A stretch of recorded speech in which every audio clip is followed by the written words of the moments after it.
Gracias por el jacal, suegra. A ver si ahora deja de estorbar y nos deja vivir en paz. Ya era hora de que hiciera algo útil con su dinero. Las palabras de Ricardo cayeron sobre el aire soleado de Tlaquepaque, como un baldazo de agua helada. Estábamos paradas frente a la casita, Sofía y yo, las llaves aún frías en la palma de mi mano. Era una casa modesta, pero pintada de un azul brillante que recordaba al cielo de Guadalajara en primavera, con un pequeño jardín delantero que ya imaginaba lleno de geranios. Mi hija sonreía, con esa luz en los ojos que no le había visto en años, cuando el camión de mudanzas dobló la esquina. Detrás, en un coche viejo y ruidoso, venían los padres de Ricardo y su hermano, sonriendo como si hubieran ganado la lotería. La sonrisa de Sofía se congeló.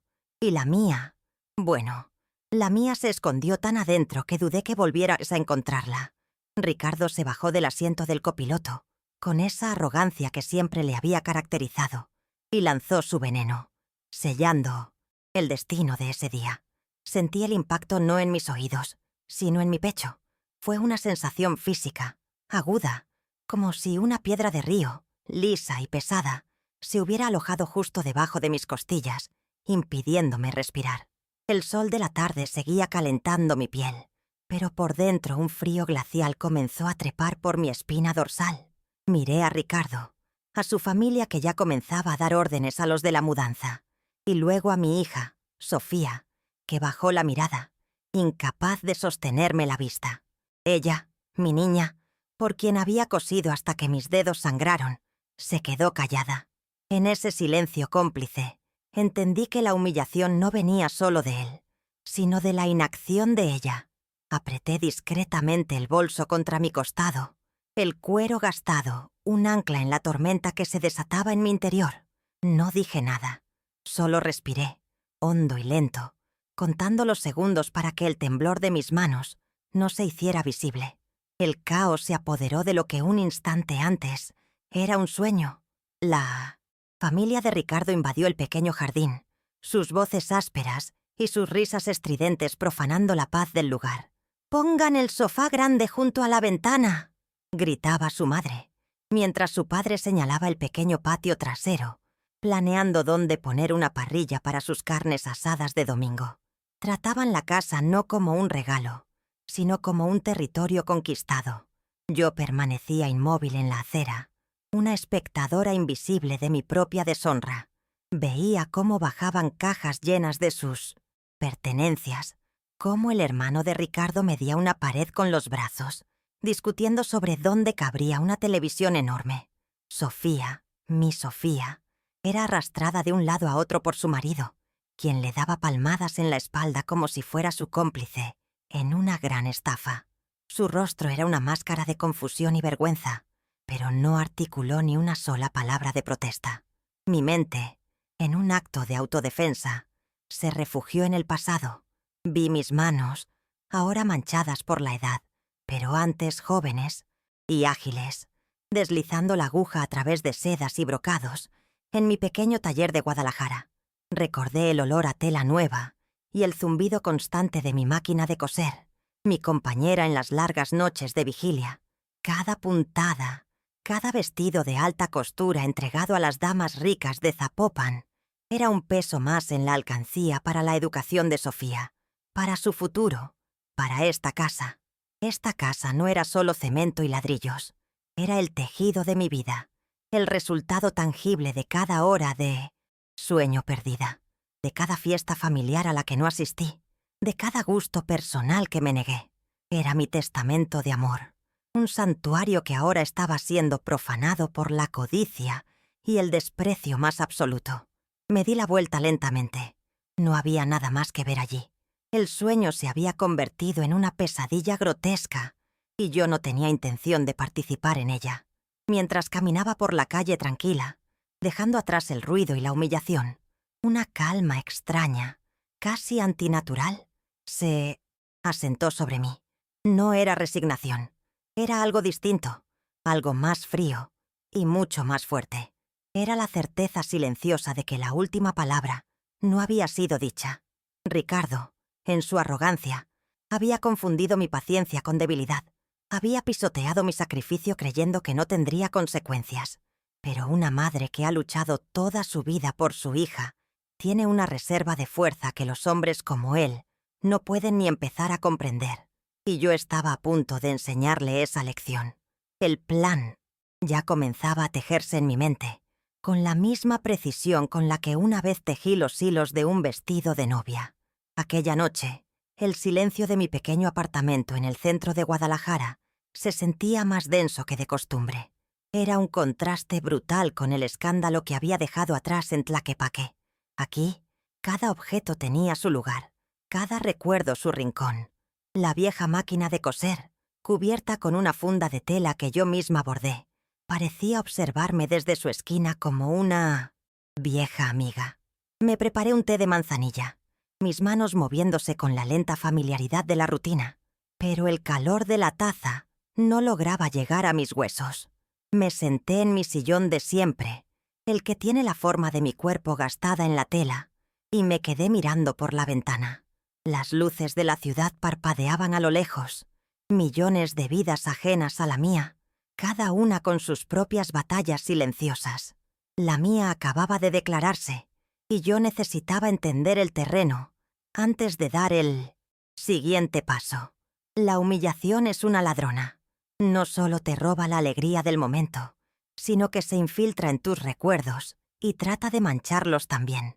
La cara de Ricardo, torcida en una mueca de desprecio, se superponía a las imágenes más felices de mi vida. Pero me negué a permitirlo. Cerré los ojos y busqué deliberadamente un ancla, un recuerdo puro que su veneno no pudiera tocar. Y lo encontré. Sofía, con 6 años, ardiendo en fiebre. La noche entera la pasé con paños fríos en su... mientras mis pies no dejaban de pedalear en la máquina de coser. Tenía que terminar un pedido urgente para pagar al doctor y las medicinas. Recuerdo el pánico helado que sentía, el miedo a perderla, pero también la fuerza sobrehumana que nacía de ese mismo miedo.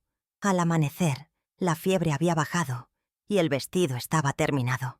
Esa noche entendí que el amor de una madre no conoce límites. Luego, como si abriera un viejo álbum de fotografías en mi mente, apareció la imagen de Sofía en su fiesta de 15 años. El patio de la vecindad lo habíamos adornado con guirnaldas de papel crepé y focos de colores. Pero ella brillaba más que todo. Llevaba el vestido que le hice con retazos de seda fina que una clienta rica de Zapopan había desechado. Para mí, esos retazos eran un tesoro. En mis manos, se transformaron en un vestido digno de una princesa. Recuerdo el murmullo de admiración de los vecinos cuando salió. Y sobre todo, recuerdo la forma en que giraba, la falda amplia, flotando a su alrededor, su rostro iluminado por una felicidad tan pura que me hizo llorar en silencio. Sostuve esa imagen en mi mente, aferrándome a ella. Ese era el verdadero fruto de mi esfuerzo, no una casa para ser invadida por buitres. ¿Y cómo olvidar el día de su graduación de la universidad? Fue un camino largo y lleno de sacrificios. Hubo meses en que comí poco más que frijoles y tortillas para poder pagar sus libros y transportes. Me senté en la última fila del auditorio, con mi rebozo más elegante, sintiéndome pequeña e invisible entre las familias adineradas de sus compañeros. Pero cuando dijeron su nombre, Sofía Martínez, y ella cruzó el escenario para recibir su título de arquitecta, mi corazón se hinchó tanto que pensé que se me saldría del pecho. Aplaudí hasta que me dolieron las manos. Las lágrimas corrían por mis mejillas sin control. En ese momento, cada noche de insomnio, cada peso ahorrado, cada sacrificio, todo cobró sentido. Ella lo había logrado. Mi niña tenía las herramientas para construir su propio mundo, un mundo mejor que el mío, o eso creía yo. Mi mente, entonces, me trajo el recuerdo inevitable del día en que conocí a Ricardo. Sofía lo trajo a mi apartamento para presentármelo. Desde el primer instante, sentí una corriente de aire frío. No fue algo que dijo, sino cómo lo dijo. La forma en que sus ojos recorrieron mi humilde hogar, no con curiosidad, sino con un juicio apenas disimulado. La manera en que sostenía la mano de Sofía, no con ternura, sino con un aire de posesión, como si fuera un trofeo que acababa de ganar. Le ofrecí café y pan dulce, lo mejor que tenía. Él aceptó con una sonrisa que no le llegó a los ojos. Fingí que no notaba su condescendencia. Por Sofía. Quería que mi hija fuera feliz, y si este hombre era su elección, yo la respetaría. Pero una pequeña semilla de inquietud se plantó en mi corazón ese día. Una semilla que hoy había florecido en un árbol de espinas. A partir de ahí, las humillaciones se convirtieron en una llovizna constante, casi imperceptible pero que empapaba hasta los huesos. Eran los chistes de Ricardo en las reuniones familiares sobre mi trabajo de costurera, llamándome la modista.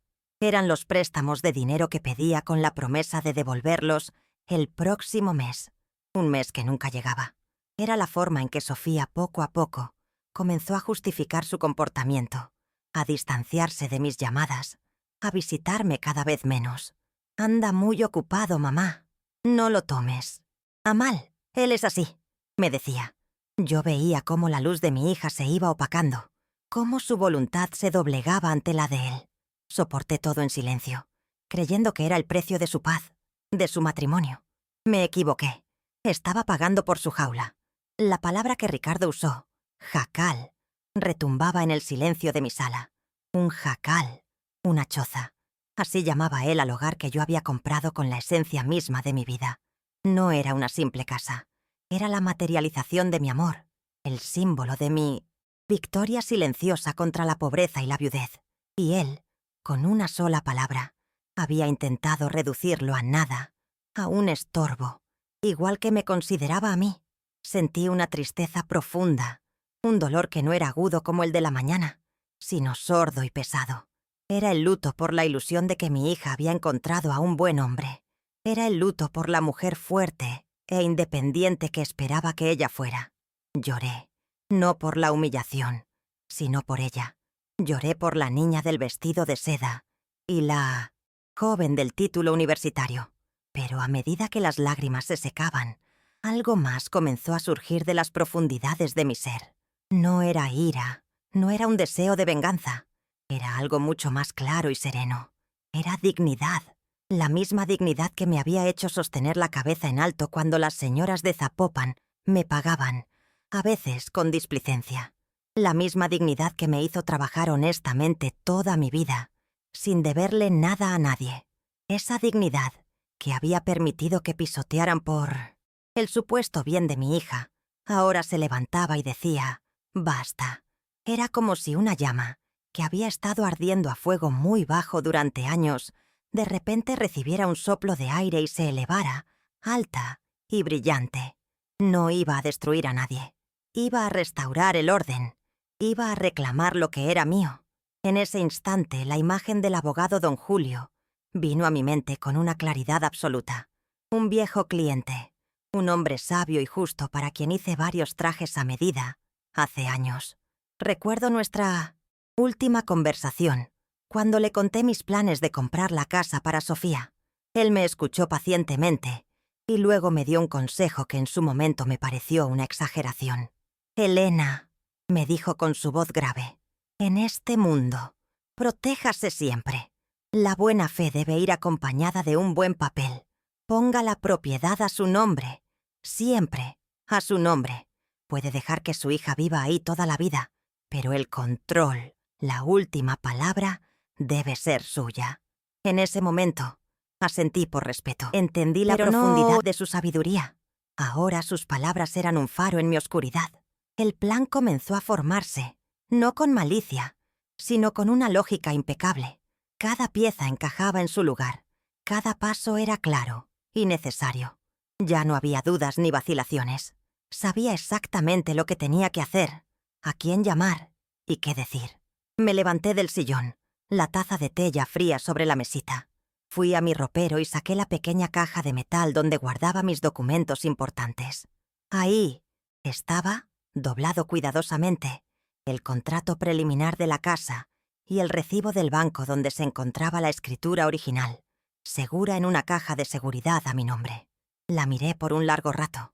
No era un arma, era un escudo. Y había llegado el momento de usarlo. Esa noche, por primera vez en mucho tiempo, no recé pidiendo paciencia, recé pidiendo fuerza, y supe que mi plegaria sería escuchada. La tristeza de la noche se había transformado en una determinación serena. El amanecer me encontraría de pie, lista para actuar. No con gritos ni con insultos. Esa no era mi naturaleza. Lo haría a mi manera, en silencio, con firmeza y con la ley de mi lado. Ricardo había subestimado a la viejita costurera. Pensó que mi amor era incondicional, una fuente inagotable que él podía explotar a su antojo. Pero olvidó una verdad fundamental. El amor más grande, el de una madre, también incluye enseñar las lecciones más duras.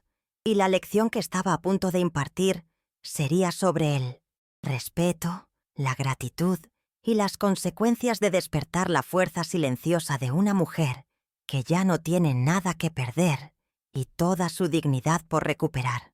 El sol comenzaba a despuntar por el Cerro de la Reina, pintando el cielo de tonos naranjas y morados.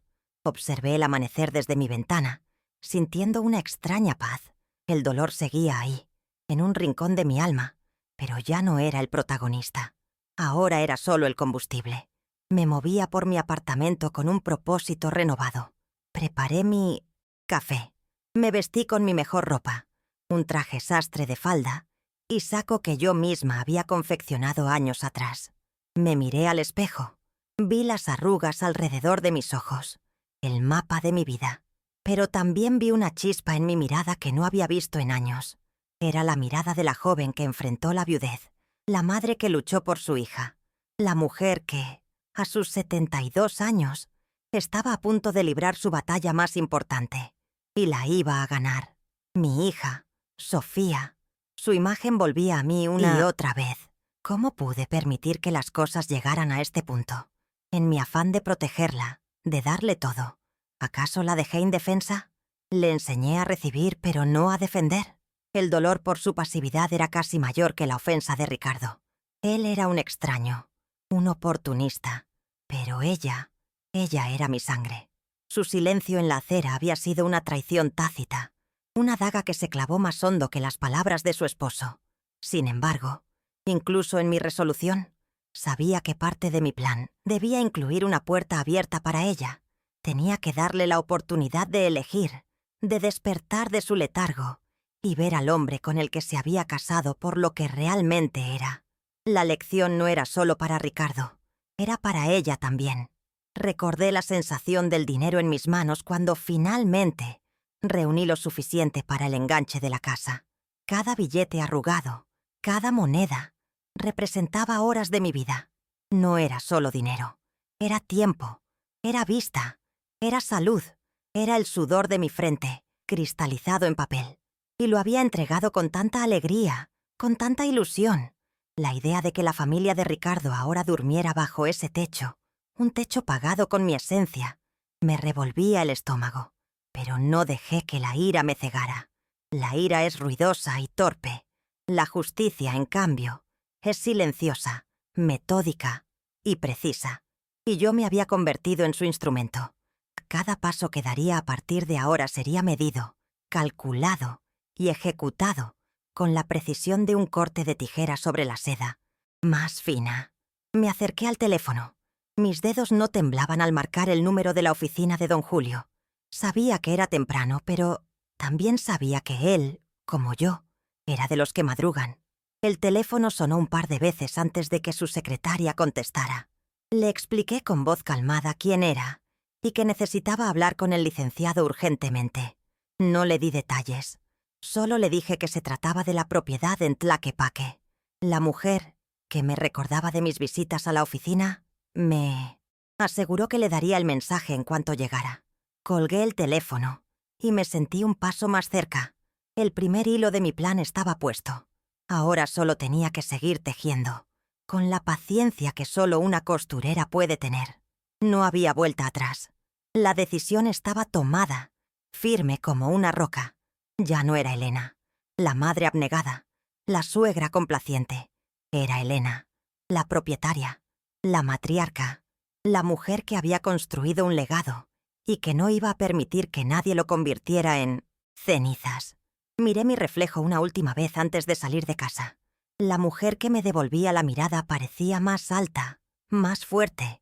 La curva de sus hombros, habitualmente encorvada por años de trabajo, parecía haberse enderezado. Hoy no iba a coser tela. Iba a remendar mi vida. Iba a arreglar el desgarro que la ingratitud había hecho en el corazón de mi familia. Y lo haría sin levantar la voz, demostrando que la verdadera fuerza no necesita gritar para ser escuchada. Mientras esperaba que diera una hora prudente para salir, ordené mis pensamientos como quien ordena hilos por colores. Primero, el banco, para recoger la escritura original del cofre. Segundo, la oficina de don Julio, para preparar la documentación necesaria. Tercero, una visita a una agencia de seguridad privada. Necesitaría testigos firmes y neutrales. Y por último, una notificación a la policía local. No para iniciar un conflicto, sino para prevenirlo y asegurar que todo se hiciera dentro del marco de la ley. Cada paso era una puntada en el diseño final. Ricardo y su familia, en su ignorancia y arrogancia, seguían durmiendo plácidamente en mi casa. No tenían idea de que el sol que se levantaba sobre Guadalajara traía consigo el día del juicio. La paz que sentía era desconcertante. Debería estar nerviosa, asustada, pero no lo estaba. Era la calma del guerrero que ha aceptado su batalla. Durante años mi vida había girado en torno a las necesidades de otros. Primero mi esposo, luego mi hija. Siempre posponiendo mis propios deseos, mis propias necesidades de respeto. Hoy, por primera vez en mucho tiempo, mis acciones estaban dedicadas a una sola persona.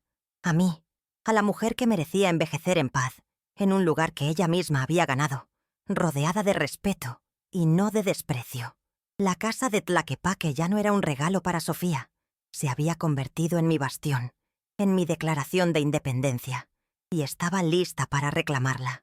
El primer destino de mi jornada fue el banco, una imponente estructura de 1.800 piedra en el corazón histórico de Guadalajara. Al entrar, el aire frío y el silencio solemne del lugar contrastaban con el bullicio de la calle. Me acerqué a la sección de cajas de seguridad con paso firme, un camino que había recorrido pocas veces. La empleada, una joven con una sonrisa profesional, me guió a través del procedimiento con una eficiencia impersonal. Dentro del pequeño cuarto privado, abrí la caja de metal. Allí, junto a las joyas de mi difunta madre y mi propio certificado de matrimonio, yacía el sobre con la escritura. Al tomarlo sentí su peso en mi mano. No era solo papel, era la prueba tangible de mi soberanía, el documento que validaba años de sudor silencioso. Lo guardé en mi bolso, un escudo frío y duro contra mi costado, y salí del banco sintiendo que había recuperado la primera pieza de mi armadura. Mi siguiente parada fue en Zapopan, en el despacho de don Julio. Su oficina ocupaba el último piso de un edificio moderno con vistas a toda la ciudad. Mientras subía en el elevador de cristal, observé el contraste entre el lujo que me rodeaba y mi propia vida, tejida con hilos de austeridad. Pero no sentí envidia, ni me sentí menos. Mi dignidad no residía en mis posesiones, sino en mis acciones y en la limpieza de mi conciencia. La secretaria de don Julio me reconoció y me hizo pasar de inmediato, ofreciéndome un café que acepté con gratitud. Me senté en una silla de piel suave, frente a un escritorio de caoba que valía más que todos los muebles de mi apartamento. Observé la ciudad a través del ventanal, una metrópolis indiferente a mi drama personal, y esperé. La calma que proyectaba por fuera era mi mejor estrategia, una fortaleza que nadie podría derribar. Don Julio entró con una sonrisa afable, que se transformó en una expresión de seria concentración, mientras yo, con voz pausada y sin adornos, le relataba los acontecimientos del día anterior. No omití detalles, ni siquiera la dolorosa pasividad de mi hija Sofía. Él escuchaba, asintiendo lentamente, sus dedos entrelazados sobre el escritorio. Cuando terminé, se quedó en silencio por un momento, su mirada fija en mí. No vi lástima en sus ojos, sino un profundo respeto. «Elena», dijo finalmente, su voz grave resonando en la habitación, «hizo usted muy bien en seguir mi consejo. La ley está, sin lugar a dudas, de su lado. Esa casa es tan suya como el nombre que lleva. Lo que esa gente ha hecho no es solo una grosería, es una invasión de propiedad privada. Procederemos con firmeza, de acuerdo a derecho. Sus palabras eran el bálsamo que mi espíritu herido necesitaba. Me explicó el procedimiento con una claridad que agradecí. Prepararía una notificación formal de desalojo, citando mi titularidad legal sobre la propiedad y dándoles un plazo para abandonar el inmueble. Podríamos darles 24 horas, es lo habitual, sugirió. 1 hora, respondí sin titubear. Mi voz sonó más firme de lo que esperaba. Quiero que esto se resuelva hoy. Don Julio me miró. Levantó una ceja en señal de sorpresa, pero luego asintió con una leve sonrisa. 1 hora será, entonces. Entiendo perfectamente. La ofensa fue inmediata. La solución también debe serlo. No hay por qué prolongar la agonía ni darles tiempo para que intenten alguna artimaña. Se levantó y le dio instrucciones a su asistente.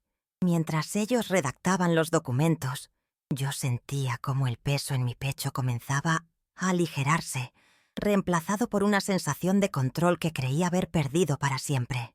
Mientras esperaba, mi mente se desvió hacia una reflexión sobre la maternidad.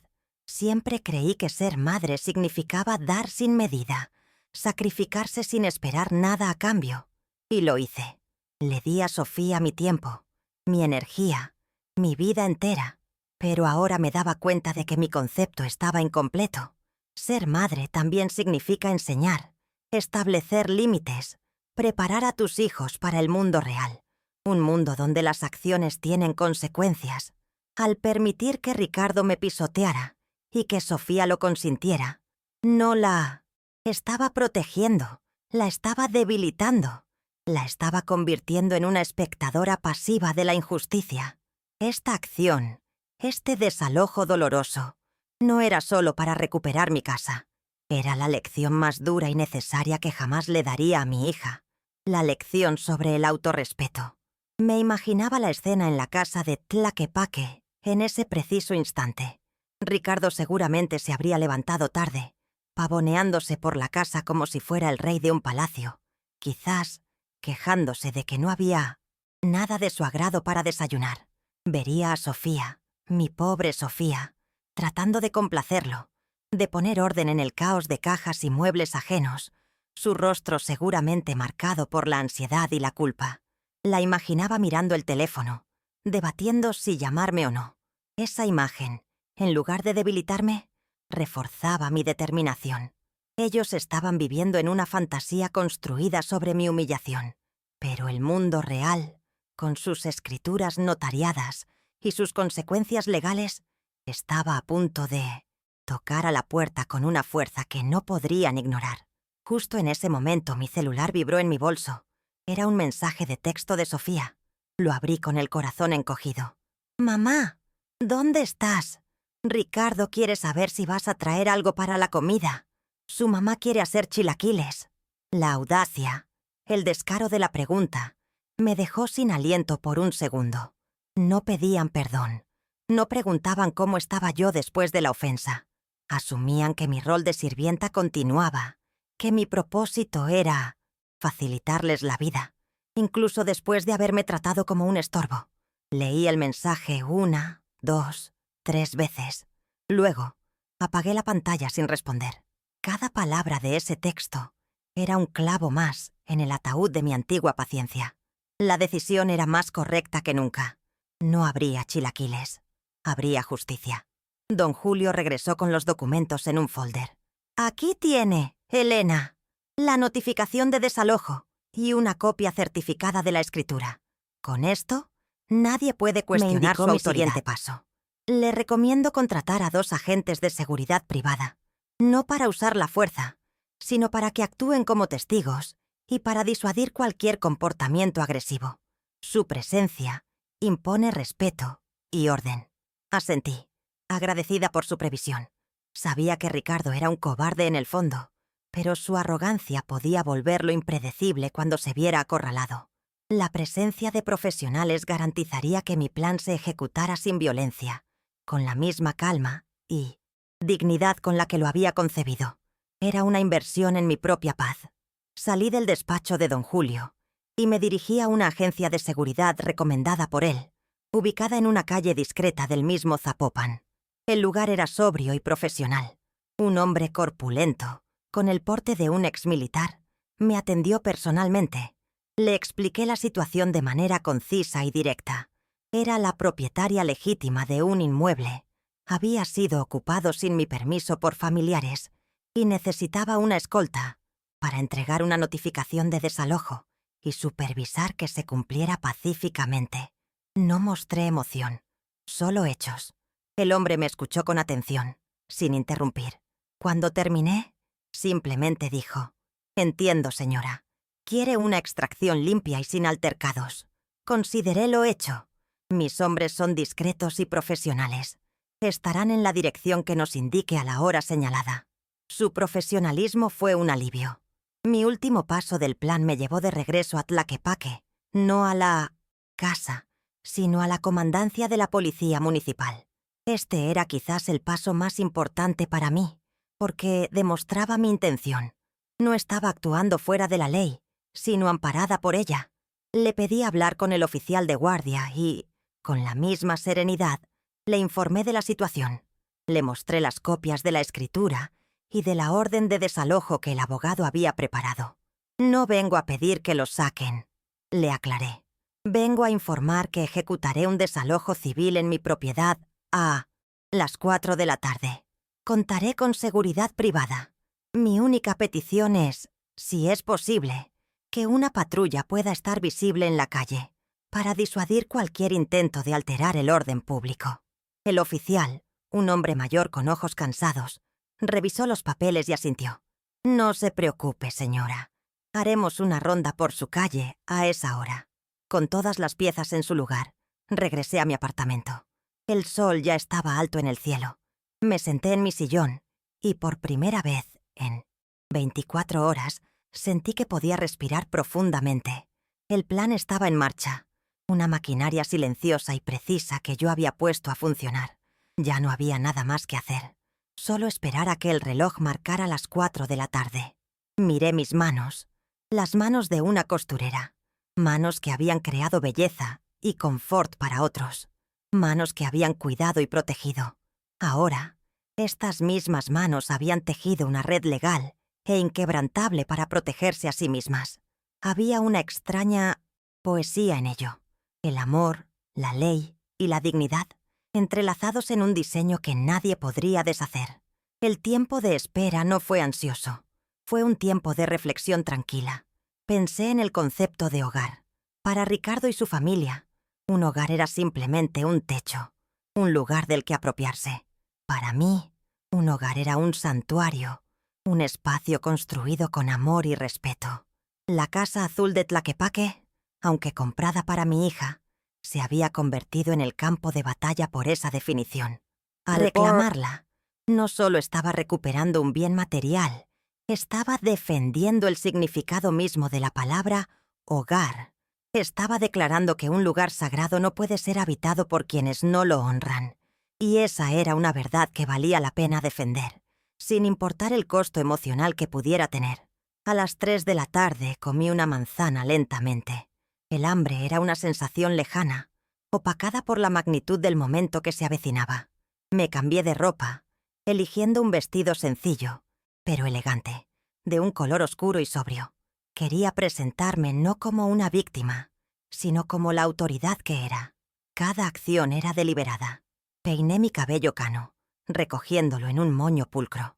Me miré al espejo y vi a mi madre en mis ojos. Ella también fue una mujer fuerte, que enfrentó la vida con una dignidad silenciosa. Sentí su aprobación, su fuerza fluyendo en mí. No estaba sola en esto. Llevaba conmigo el legado de las mujeres de mi familia, mujeres que nunca se doblegaron ante la injusticia. El teléfono sonó varias veces durante esas horas. Eran números desconocidos, o el de Sofía. No contesté. Mi silencio era mi respuesta por ahora. Cualquier comunicación antes del momento designado sería inútil. Solo abriría la puerta a súplicas, manipulaciones o más insultos. La confrontación debía ser en mis términos, en el lugar que yo eligiera y a la hora que yo dictaminara. El control, que me había sido arrebatado con tanta brutalidad, ahora estaba firmemente en mis manos. La sensación era agridulce. No había placer en el dolor que sabía que estaba por causar, especialmente a mi hija, pero había una profunda y necesaria satisfacción en la restauración del equilibrio y el respeto. A las 3:30, el equipo de seguridad me llamó para confirmar que ya estaban en camino al punto de encuentro, a una cuadra de la casa. Eran puntuales y profesionales. Agradecí y colgué. Me puse mi rebozo sobre los hombros. Tomé mi bolso donde la escritura reposaba como una espada en su vaina y salí de mi apartamento. Al cerrar la puerta supe que estaba cerrando también un capítulo de mi vida. El capítulo de la paciencia mal entendida, del sacrificio no apreciado, de la dignidad postergada. La mujer que volvería a entrar por esa puerta esa noche sería diferente. No más fuerte, porque la fuerza siempre estuvo ahí. Simplemente sería una mujer que finalmente había decidido usarla en su propia defensa. El trayecto en taxi hacia Tlaquepaque fue silencioso. El conductor intentó hacer conversación, pero mis respuestas cortas y amables le hicieron entender que prefería el silencio. Observaba las calles pasar, las jacarandas en flor, la vida cotidiana de la ciudad que seguía su curso, ajena a todo. Pensé en Ricardo, probablemente en ese momento echándose una siesta después de una comida abundante en mi casa. Pensé en su familia, instalada como si tuvieran todo el derecho del mundo. La arrogancia es el velo que impide a los necios ver el precipicio que tienen a sus pies. Y ellos estaban bailando al borde de uno muy profundo. No sentía alegría, solo una pesada sensación de inevitabilidad. A unas cuadras de la casa, le pedí al taxista que me dejara. Prefería caminar el último tramo para serenar mis pensamientos y prepararme. Me encontré con los 2 agentes de seguridad, 2 hombres altos y de aspecto imponente, vestidos de civil para no llamar la atención.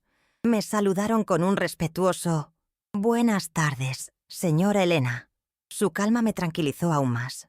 A lo lejos, vi una patrulla de la policía municipal pasar lentamente por la calle de la casa y estacionarse discretamente en la esquina.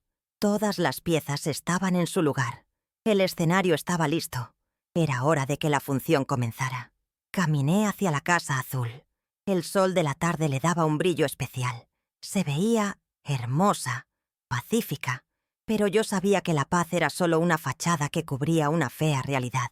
Con cada paso, sentía que mi resolución se solidificaba. No había ira en mi corazón, solo una claridad cristalina. Iba a reclamar lo que era mío. Iba a enseñar una lección sobre los límites del amor y las consecuencias de la ingratitud. Me detuve frente a la puerta principal. Respiré hondo una última vez y levanté la mano para tocar. El sonido de mis nudillos contra la madera fue el primer acto de una obra cuyo final, aunque doloroso, era absolutamente necesario. La puerta se abrió bruscamente. Fue Ricardo, con el cabello revuelto y una mancha de salsa en la camisa, la viva imagen de la autocomplacencia. Al verme, una sonrisa burlona se dibujó en su rostro. «¿Qué? ¿Se le olvidó algo, viejita?», soltó, su voz cargada del mismo desdén de la mañana anterior. La palabra «viejita» flotó en el aire, un último intento de humillación que, esta vez, no encontró dónde aterrizar. Yo no sentí nada. Era como escuchar un eco lejano, un ruido sin sentido. Mi mirada pasó por encima de él, enfocándose en el interior de mi casa, donde sus padres reían a carcajadas viendo la televisión. En ese momento, don Julio y los 2 agentes de seguridad, que se habían mantenido un paso detrás de mí, avanzaron y se posicionaron a mis costados. La sonrisa de Ricardo titubeó, su arrogancia enfrentándose por primera vez a una resistencia inesperada y organizada. No respondí a su pregunta. No había necesidad. El silencio era una respuesta mucho más poderosa. En su lugar, extendí la mano, sosteniendo la carpeta que me había dado don Julio. Mis movimientos eran lentos, deliberados, como si estuviera presentando una ofrenda sagrada. Ricardo miró los papeles con confusión. luego a mí, luego a los hombres que me flanqueaban. Su cerebro, lento por la arrogancia, luchaba por procesar una situación que no encajaba en su visión del mundo, una en la que yo tenía algún tipo de poder. Vi el momento exacto en que una sombra de duda cruzó por sus ojos, una fisura en su fachada de superioridad. El aire se cargó de una tensión palpable, el preludio silencioso de la tormenta que estaba a punto de desatar. Su padre desde el sofá gritó: «Ricardo, ¿quién es? Diles que pasen o cierra la puerta». «Esta casa es mía», dije. Mi voz no fue más que un murmullo, pero en el tenso silencio de la entrada sonó con la fuerza de un decreto. Le puse la carpeta en el pecho, obligándolo a tomarla. Sus dedos torpes la sujetaron. «Aquí está la copia de la escritura a mi nombre y una notificación formal». Levanté la vista y lo miré directamente a los ojos, sin parpadear. «Usted y su familia», continué, manteniendo el mismo tono calmado y uniforme, «tienen exactamente 1 hora para sacar todas sus pertenencias y retirarse de mi propiedad». Hice una pausa, dejando que el peso de mis palabras se asentara. El color comenzó a drenarse de su rostro. La confusión se estaba transformando rápidamente en una forma primitiva de pánico. El rey estaba en su castillo, pero acababa de descubrir que los cimientos eran de arena y la marea estaba subiendo. Entonces, giré mi cabeza ligeramente para mirar hacia el interior de la casa, donde Sofía había aparecido, atraída por el silencio antinatural. Nuestros ojos se encontraron por una fracción de segundo. «Sofía, mi hija», dije, mi voz suavizándose apenas 1 grado, pero sin perder su firmeza. «Tú puedes quedarte si lo deseas. Esta casa, como siempre fue mi intención, es para que vivas en ella, pero será bajo mis reglas, no las de él. La elección es tuya. Esta fue mi ofrenda y mi ultimátum para ella. La oportunidad de romper sus cadenas o de hundirse con el barco de su marido». Vi la angustia en su rostro, el conflicto que la desgarraba por dentro. Se quedó paralizada, una estatua de indecisión entre la madre que le dio la vida y el hombre que se la estaba robando. Ricardo finalmente reaccionó. Primero, soltó una risa corta y nerviosa, un sonido hueco y falso. «Ja, ja. Muy buena broma, suegra. ¿Qué es esto? Contrató actores para asustarme». Abrió la carpeta con un movimiento brusco, sus ojos recorriendo las primeras líneas del documento. La risa se ahogó en su garganta. Vi cómo sus pupilas se dilataban, cómo su piel adquiría un tono pálido y sudoroso bajo la luz de la tarde. El documento oficial, con sus sellos y su lenguaje legal, era una realidad innegable que chocaba violentamente contra su delirio de grandeza. Levantó la vista del papel, su mirada saltando de mí al abogado, a los guardias, como un animal atrapado buscando una salida inexistente. Esto no puede ser. Es una mentira. La casa es de Sofía. Usted se la regaló. Usted no puede hacernos esto», gritó finalmente, su voz subiendo varias octavas, rompiendo la calma y revelando la histeria que había debajo. «Sofía, Sofía, ven aquí. Dile algo a tu madre. Dile que está loca». Se giró hacia ella, su rostro transformado en una máscara de desesperación y rabia. Ya no era el hombre arrogante y controlador, sino un niño asustado y furioso al que le habían quitado su juguete. Sofía dio un paso adelante. Luego se detuvo, sus manos retorciéndose. «Mamá», comenzó, su voz un hilo tembloroso, pero no pudo continuar. Sus ojos estaban llenos de lágrimas, mirando de la furia de su esposo a mi calma inquebrantable. El silencio de mi hija, una vez más, fue su respuesta más elocuente, pero esta vez jugaba a mi favor. Fue entonces cuando don Julio intervino. Dio un paso al frente. Su presencia era la de una autoridad tranquila pero absoluta. «Señor», dijo, dirigiéndose a Ricardo con un tono profesional y frío, «le aconsejo que no levante la voz. La señora Elena es la única y legítima propietaria de este inmueble, como lo demuestra la escritura que tiene en sus manos. La notificación de desalojo es legal y vinculante». Hizo un gesto hacia la calle. «La policía municipal ha sido notificada de esta acción civil. Cualquier intento de obstrucción o agresión será tratado como un delito. No hay nada que discutir. Su tiempo». Miró su reloj.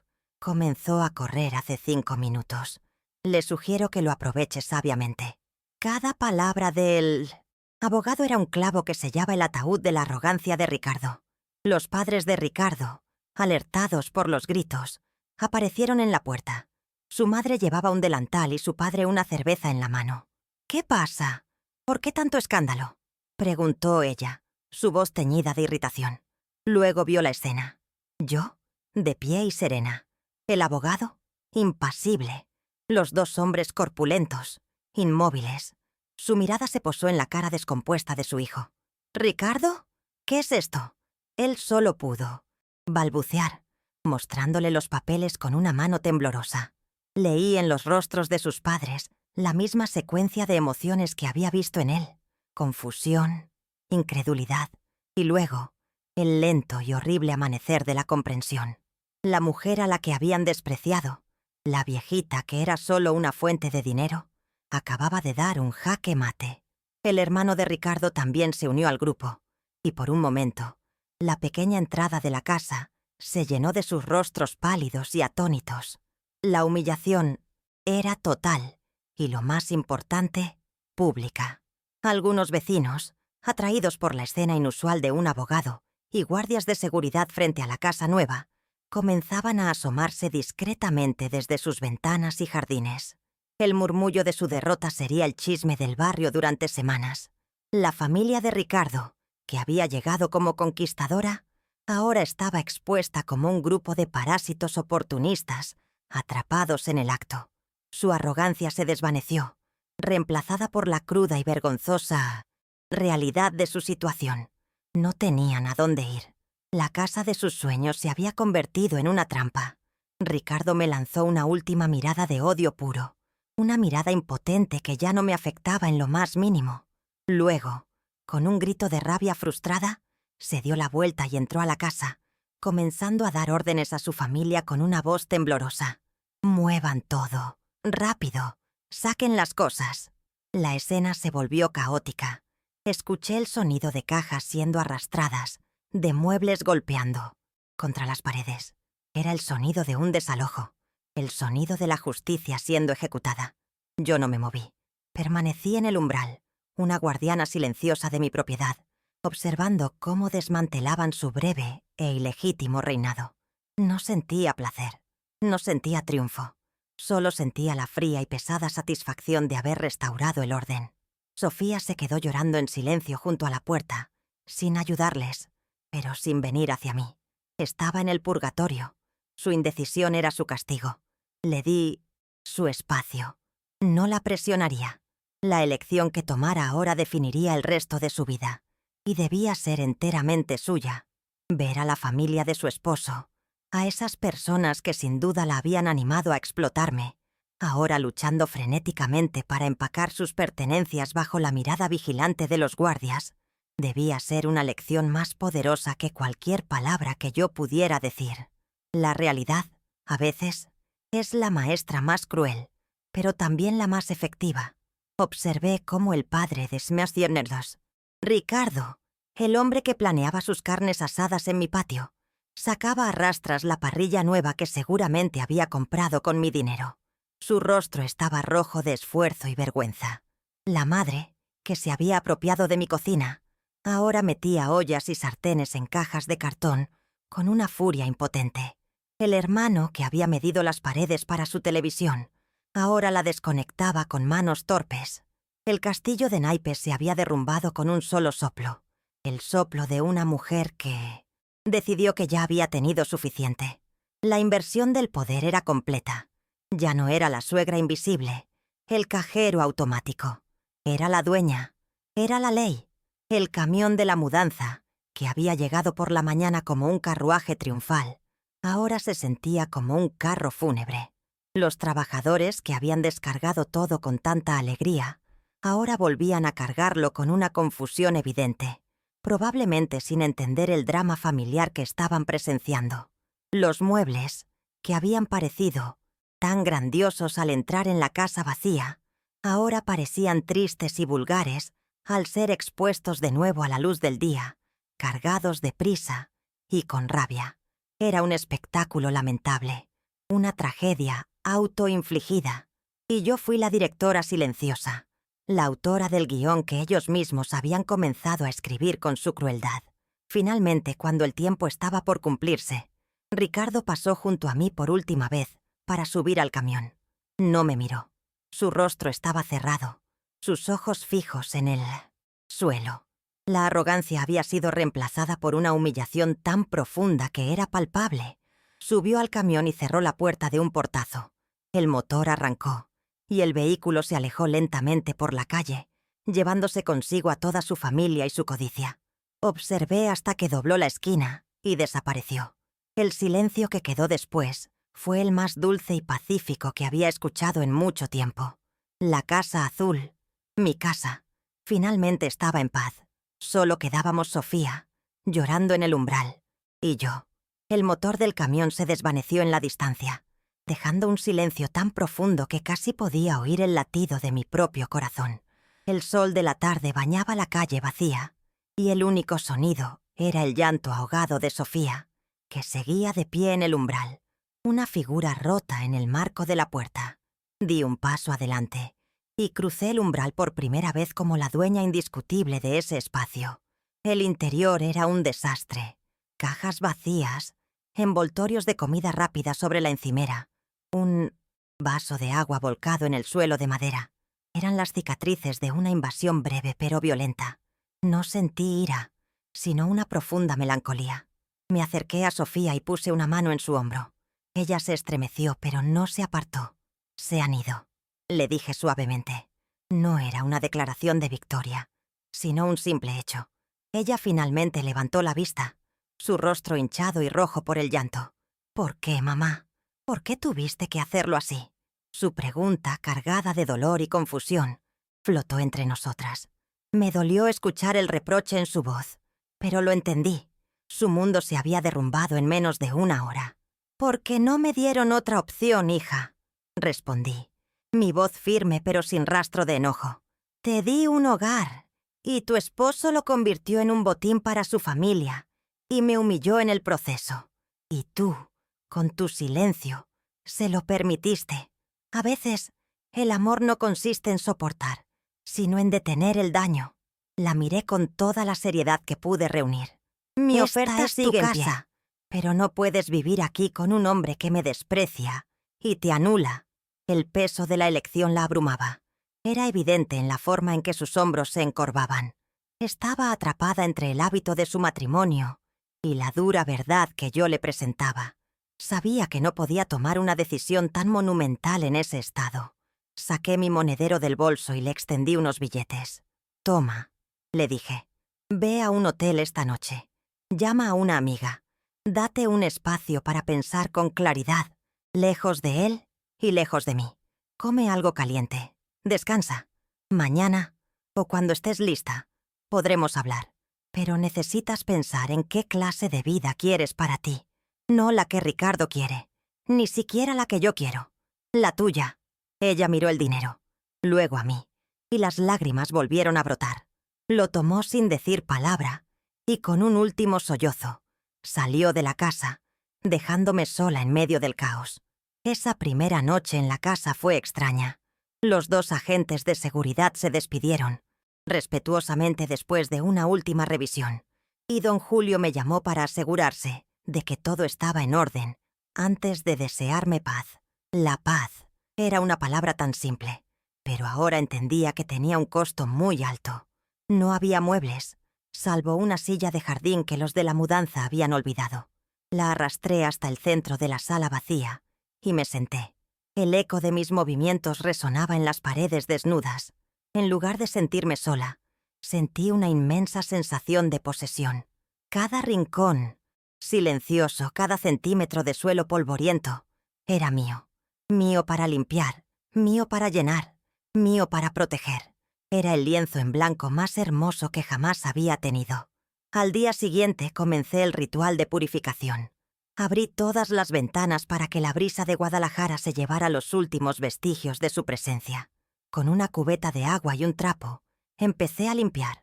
Fregué los suelos, limpié las encimeras, Borré las huellas de sus manos de las paredes.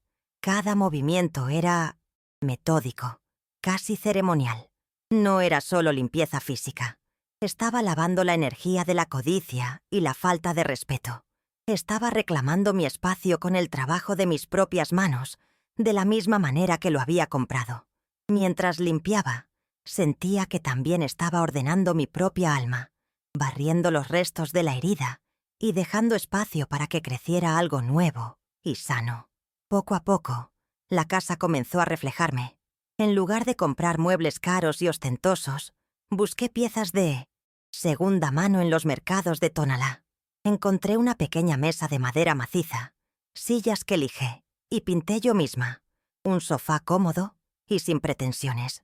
Cada objeto que entraba en la casa tenía una historia y era elegido con cuidado. Planté geranios rojos y bugambillas moradas en el pequeño jardín delantero.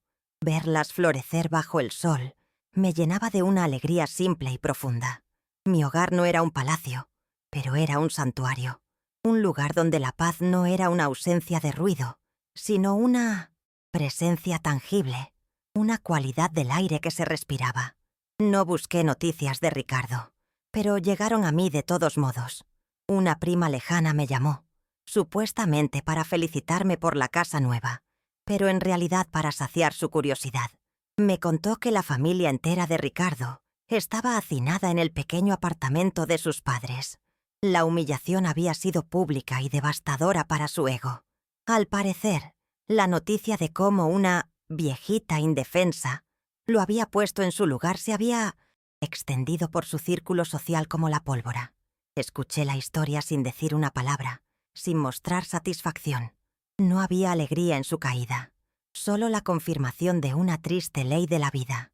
Aquellos que construyen su orgullo sobre la humillación de otros, tarde o temprano, se encuentran sin cimientos. Sufría por mi hija. Imaginaba su tormento, su soledad. Pasó una semana de silencio total. No la llamé. Sabía que debía ser ella quien diera el siguiente paso. La espera fue una de las cosas más difíciles que he hecho. Cada vez que sonaba el teléfono, mi corazón daba un vuelco. Me preguntaba si habría vuelto con él, si habría elegido la jaula familiar en lugar de la libertad incierta. Durante esos días, me apoyé en la rutina de mi nuevo hogar. Cuidaba mis plantas, cocinaba para mí, leía bajo la sombra del pequeño árbol en el patio. Estaba construyendo una vida para mí, una vida que podría sostenerla a ella si decidía volver, pero que también podría sostenerme a mí si decidía no hacerlo. Finalmente, una tarde, tocaron a la puerta. Era Sofía. Estaba más delgada, con ojeras bajo los ojos, pero había algo diferente en su mirada, una resolución que no le había visto antes. Llevaba una pequeña maleta. No lloraba. ¿Puedo pasar, mamá?, preguntó. Su voz era tranquila. Asentí y le abrí la puerta por completo. Se sentó en una de las sillas que yo había pintado y miró a su alrededor, observando los cambios, la simplicidad, la calma del lugar. Es muy bonito. Voz baja, dijo en silenciosidad. Se siente como tú. Ese fue el primer cumplido que realmente me llegó al alma. Era un reconocimiento de que este espacio ahora era un reflejo de mi esencia, no un simple bien material. Hablamos durante horas. Por primera vez, no hubo excusas ni justificaciones. Me contó cómo, en la soledad de su cuarto de hotel, había repasado no solo el incidente de la casa, sino toda su vida con Ricardo. Había visto el patrón de control, de menosprecio, de cómo él la había aislado lentamente de todo, lo que ella era. Lloró, pero esta vez eran lágrimas de claridad, no de autocompasión. «Tenías razón, mamá», dijo, y esas 3 palabras fueron más sanadoras que cualquier otra cosa. «Perdóname. Perdóname por no defenderte, por no defenderme a mí, por ser tan ciega y tan débil». La abracé, y en ese abrazo sentí que recuperaba a mi hija, no a la esposa de Ricardo, sino a mi Sofía. El perdón fluyó de mí con naturalidad, como el agua de un manantial, porque el amor de una madre es así. Pero el perdón no significaba olvido. Establecí mis condiciones con una claridad amorosa pero firme. Podía quedarse en la casa todo el tiempo que necesitara para reconstruir su vida, pero tendría que contribuir No con dinero al principio, sino con esfuerzo. Tendría que buscar trabajo, usar su título de arquitecta que tanto nos había costado. Tendría que aprender a ser independiente, a tomar sus propias decisiones, a tener su propia voz. «No voy a sostenerte, hija», le dije, «pero caminaré a tu lado, mientras aprendes a mantenerte en pie por ti misma». Ella asintió, una chispa de determinación en sus ojos. Había aceptado el desafío. Los meses que siguieron fueron de una reconstrucción silenciosa. Sofía se quedó en el cuarto de invitados, que poco a poco fue convirtiendo en su propio espacio. Al principio nuestra convivencia era cautelosa, cada una midiendo el terreno de esta nueva relación. Pero lentamente, la confianza se reconstruyó sobre una base más sólida, el respeto mutuo. Cocinábamos, juntas, compartiendo recetas y confidencias. Trabajábamos en el jardín y descubrí que tenía un talento especial para las rosas. Hablábamos, de verdad, por primera vez en años.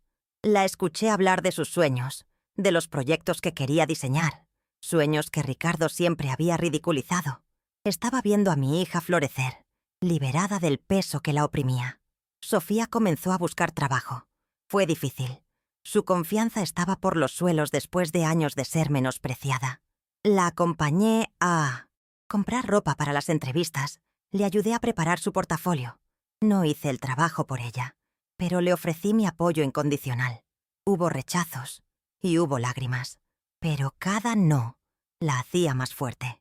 Finalmente consiguió un puesto como dibujante en un pequeño despacho de arquitectos. No era un gran cargo, pero era un comienzo. Era suyo. El día que recibió su primer sueldo, llegó a casa con un pequeño pastel para celebrar. Su sonrisa esa tarde era la recompensa más grande que yo podría haber imaginado. Era la sonrisa de la dignidad recuperada. La vida en la Casa Azul encontró su propio ritmo, una cadencia de paz y propósito. Yo redescubrí mis propias pasiones. Volví a coser, no por necesidad, sino por placer. Hacía pequeños arreglos para los vecinos, no por el dinero, sino por la conversación y el sentido de comunidad. Me uní a un club de lectura en la biblioteca local. Empecé a caminar por las mañanas, disfrutando del aire fresco y de la simple alegría de estar viva. Mi vida, que durante tanto tiempo había girado en torno al sacrificio, ahora giraba en torno a la serenidad. Descubrí que la felicidad no es un gran evento, sino un mosaico de pequeños momentos de paz. Sofía, por su parte, se transformaba día a día. Se cortó el cabello, un gesto simbólico de empezar de nuevo. Hizo nuevas amistades en su trabajo. Comenzó a reír de nuevo, una risa abierta y sincera que no le había escuchado en años. Un día llegó a casa y me dijo que había iniciado los trámites de divorcio. No hubo drama, solo una serena determinación. Había cerrado la puerta a su pasado y estaba mirando hacia el futuro. Verla erguida, segura de sí misma, era mi verdadera victoria. La casa era solo el escenario. La verdadera obra era la resurrección de su espíritu. A veces, por la noche, me sentaba en el porche, mirando las estrellas. Pensaba en Ricardo y su familia, no con rencor, sino con una especie de distancia analítica. Su historia era una fábula sobre la codicia. Creyeron que podían tomar sin dar, que podían humillar sin consecuencias. Su castigo no fue el desalojo, sino el tener que vivir con el veneno de su propio carácter. La verdadera riqueza, ahora lo entendía más que nunca, no está en las propiedades ni en el dinero. Reside en la paz interior, en la capacidad de dormir por la noche con la conciencia tranquila. Y esa era una riqueza que ellos, me temo, nunca conocerían. Mi relación con Sofía se hizo más profunda y honesta que nunca.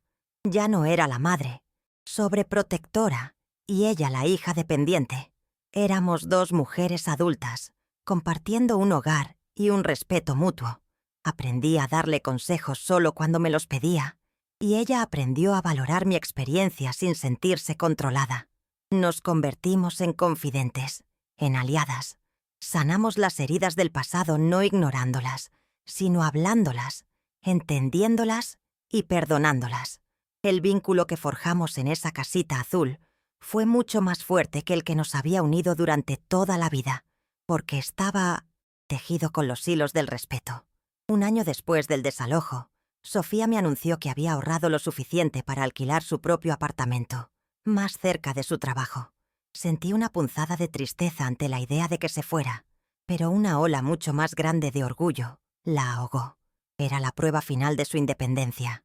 La ayudé a empacar, y el día de su mudanza, la sensación fue completamente diferente a la de aquella terrible jornada. Esta vez había alegría, esperanza, la emoción de un nuevo comienzo que ella misma había forjado. Al despedirnos en la puerta de su nuevo hogar, me abrazó con fuerza. «Gracias, mamá», me dijo. «Gracias por la lección más dura y más importante de mi vida». Me quedé sola en la casa azul, pero no sentí soledad, sentí plenitud. El espacio estaba lleno de buenos recuerdos, de risas, del aroma de mis geranios. Mi hogar se había convertido verdaderamente en mi santuario. A veces, los hijos de los vecinos venían a pedirme que les remendara un balón o un vestido de muñeca, y mi casa se llenaba de sus risas infantiles por un rato.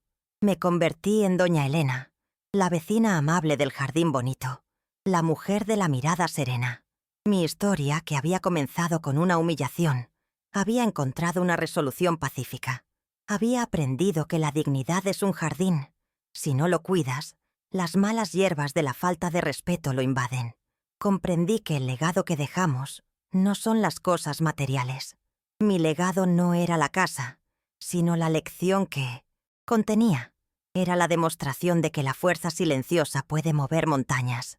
Era la prueba de que nunca es tarde para reclamar tu lugar en el mundo, para exigir respeto, para enderezar lo que está torcido. Mi historia era un recordatorio de que debajo de la apariencia más humilde puede esconderse una voluntad de acero. Y esa era una verdad que esperaba que Sofía llevara consigo siempre, y quizás, algún día, se la enseñara a sus propios hijos. El ciclo del sacrificio había terminado. Comenzaba el ciclo de la dignidad. Ahora, cuando miro mis manos, ya no solo veo a la costurera que sacrificó su vista por el futuro de su hija. Veo las manos de una mujer que construyó un hogar, que defendió su honor y que reconstruyó a su familia sobre cimientos más sólidos. Son manos que han trabajado, que han amado, que han luchado y que finalmente han encontrado el descanso. No un descanso de inactividad, sino la paz que proviene de estar exactamente donde debes estar, siendo exactamente quien debes ser. La Casa Azul es mi testigo. Sus paredes silenciosas conocen la historia completa y guardarán mi secreto de fuerza tranquila para siempre. La vida continuó, con su ritmo suave y predecible. Sofía prosperó en su trabajo y en su independencia. Me visitaba cada fin de semana, y nuestras reuniones ya no estaban manchadas por la tensión del pasado, sino que eran celebraciones de nuestro presente. A veces, hablábamos del futuro, de sus proyectos, de sus esperanzas. Nunca mencionábamos a Ricardo. Era un capítulo cerrado, un libro devuelto a la biblioteca del olvido. Su ausencia había dejado espacio para que creciera algo mucho más sano y hermoso, la autoestima de mi hija. Y eso era todo lo que yo había querido siempre. Mirando hacia atrás, no me arrepiento de nada. El camino fue doloroso. Sí, confrontar a mi propia sangre y exponer la codicia de la familia de mi yerno fue una prueba de fuego. Pero de esas cenizas resurgimos más fuertes. Aprendí que el amor incondicional no significa aceptación incondicional del maltrato. El verdadero amor, a veces, requiere actos de una severidad implacable para proteger no solo tu propia dignidad, sino también el alma de la persona a la que amas. Fue un acto de amor propio y, a la vez, el acto de amor más puro hacia mi hija. La casa se convirtió en un símbolo en el barrio. La gente conocía fragmentos de la historia, como suelen hacerlo los vecinos, pero me trataban con un nuevo tipo de respeto. Ya no era solo la amable anciana, sino una mujer con una fortaleza insospechada. Me saludaban con una deferencia que nunca antes había experimentado. No por miedo, sino, creo yo, por una especie de admiración. Había demostrado, sin buscarlo, que la dignidad no tiene edad y que la justicia puede ser servida sin gritos, con la simple y llana fuerza de la verdad y la ley. Mi propósito se había cumplido. Había asegurado un futuro digno para mi hija, no dándole cosas, sino enseñándole a valorarse a sí misma. Y en el proceso, había asegurado mi propia paz. Los días transcurrían tranquilos. Pasaba las tardes cosiendo en el porche, con una taza de café, escuchando los sonidos del barrio. Me sentía completa, una sensación que no proviene de tenerlo todo, sino de no necesitar nada más de lo que ya se tiene. La paz, el respeto y el amor de mi hija eran mi mayor tesoro. Descubrí la alegría en la soledad elegida. Después de una vida de servir y cuidar a otros, el silencio de mi casa era una bendición. Era un espacio para mis propios pensamientos, para mis recuerdos, para mis pequeños placeres. Podía pasar una tarde entera leyendo un libro sin interrupciones, o simplemente mirando las nubes pasar. La gente a menudo le teme a la vejez y a la soledad, pero yo descubrí que, cuando se vive con dignidad, la soledad no es un vacío, sino un espacio lleno de uno mismo. Y yo, finalmente, me gustaba mi propia compañía. La historia de la Casa Azul se convirtió en mi historia, la de una mujer que usó el dolor de la humillación como el combustible para reclamar su vida. No es una historia de venganza, sino de restauración. Restauré el equilibrio, restauré el respeto, restauré a mi hija y me restauré a mí misma. La casa es solo el símbolo de esa restauración, un faro de tranquilidad y fuerza en una calle tranquila de Tlaquepaque, y es más de lo que jamás soñé tener. Un día, regando mis geranios, un pensamiento me vino a la mente con una claridad absoluta. Yo no eché a Ricardo de mi casa. Él se echó a sí mismo, con su arrogancia y su desprecio. Se expulsaron solos. Yo simplemente abrí la puerta y les mostré la salida que ellos mismos habían construido con sus acciones. No fui yo la que destruyó una familia. Yo salvé lo que quedaba de la mía. Y esa distinción me trajo una paz final y profunda. Ya no pienso en el futuro con ansiedad, ni en el pasado con amargura. Vivo en el presente, en la calidez del sol sobre mi piel, en el sabor del café por la mañana, en la risa de mi hija durante nuestras llamadas telefónicas. Mi vida es sencilla, pero es mía, y es una buena vida. La paz es el legado que me he construido, y es un legado que nadie podrá quitarme jamás. La dignidad, aprendí, es como el hilo más fuerte en el telar de la vida. Puede que no sea el más colorido ni el más brillante, pero es el que sostiene todo el tejido. Sin él, todo se deshace. Yo había permitido que mi hilo de dignidad se aflojara, casi hasta romperse. El acto de reclamar mi casa fue simplemente el acto de tensar ese hilo de nuevo, asegurando que el tapiz de mi vida no se desmoronara. Y ahora, el diseño es claro, fuerte y hermoso. Han pasado algunos años desde aquel día. La Casa Azul ya no es nueva. Tiene las marcas de la vida grabadas en sus paredes. La bugambilla que planté ahora trepa hasta el techo. Una cascada de color morado que saluda a quien pasa. A veces, me siento en el porche y observo a mi nieta, la hija de Sofía, jugar en el jardín que yo misma sembré. Se llama Elena, como yo. Verla correr, libre, feliz y sobre el césped que una vez fue escenario de tanta amargura, se siente como la victoria final y más dulce de todas. Sofía encontró a un buen hombre, un arquitecto como ella, que me mira con respeto y me llama Doña Elena, con un cariño que se siente genuino. Mi hija ha construido la familia que siempre mereció, una basada en la admiración mutua y no en la conveniencia. He reflexionado mucho sobre el significado de la familia. Comprendí que la sangre te hace pariente, pero es la lealtad y el respeto lo que te convierte en familia. El amor no puede ser una calle de un solo sentido. No es un cheque en blanco para el abuso o la falta de respeto. El verdadero amor, el que nutre y perdura, es un pacto de cuidado mutuo. Al ponerle un alto a Ricardo, no rompí una familia, sino que le di a la mía la oportunidad de sanar y reconstruirse sobre una base de honestidad. Le enseñé a mi hija y a mi nieta, a través de mis acciones, La lección más importante, que amarse a uno mismo, es el primer paso para poder amar a los demás de una forma sana y completa. La gente a menudo confunde la bondad con la debilidad. Creen que una persona callada y paciente no tiene límites. Yo misma lo creí durante mucho tiempo. Pero la vida me enseñó que la fuerza más grande no es la que grita más fuerte, sino la que persevera en silencio, la que se mantiene firme en sus principios cuando es más fácil ceder. Mi poder nunca residió en la escritura de una casa. Ese fue solo el instrumento. Mi verdadero poder siempre estuvo en mi integridad, en las décadas de trabajo honesto, en la certeza de mi propio valor, aunque otros no pudieran verlo. Y esa es una fortaleza que nadie te puede arrebatar, porque no se posee, se es. Hoy vivo mis días con una profunda sensación de paz. Ya no hay tormentas en mi interior, solo la calma de un lago al amanecer. La humillación es un fantasma lejano, una cicatriz que ya no duele al tocarla. Es simplemente un recordatorio de la batalla que libré y gané, no por la casa, sino por mi alma. He aprendido que la serenidad no es un regalo que se recibe, sino una fortaleza que se construye, día a día, con cada decisión de respetarse, de poner límites, de elegir la dignidad por encima de la comodidad, de no crear conflictos. Mi casa azul es mi fortaleza, construida con los ladrillos de la autoafirmación y cementada con la paz de una conciencia tranquila. Mi historia llega a su fin, pero la lección, espero, perdurará.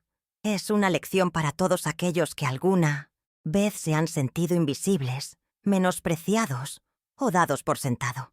La dignidad no tiene precio y nunca es demasiado tarde para reclamarla.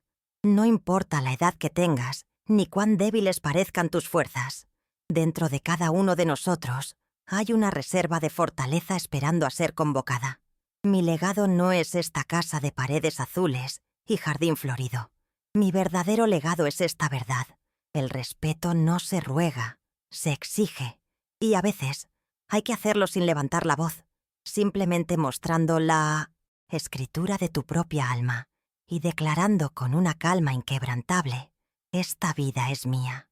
Ahora, díganme ustedes, ¿qué hubieran hecho en mi lugar? Y cuéntenme también desde qué rincón de este mundo me están escuchando. Y para ayudar a que esta historia llegue a más personas, suscríbanse y compartan este video.